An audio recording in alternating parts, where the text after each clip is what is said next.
আসসালামু আলাইকুম। আজকে আমি এই মুহূর্তে আছি গুবরাতলা করৈতলী স্থলবন্দর গুবরাতলা হালুয়াঘাট।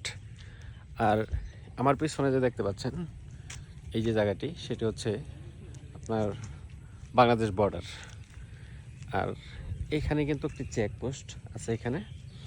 আর এর পাশেই অবস্থিত হচ্ছে মানে যত কয়লাগুলো ইন্ডিয়া থেকে আসে সমস্ত কয়লা কিন্তু এই পুরো মাঠটাতেই জুড়ে আপনার রাখা হয়। ওই যে দেখা যায় কয়লা, দেখে আপনাদেরকে এই যে কয়লাগুলো এখানে এনে রাখছে।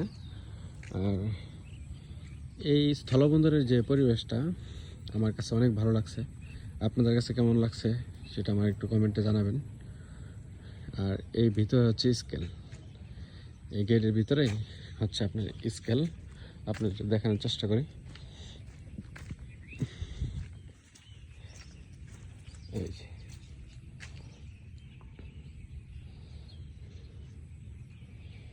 এখান থেকে স্কেল করে কিন্তু এইখানে এই কলাগুলা বাইরে রাখা হয়।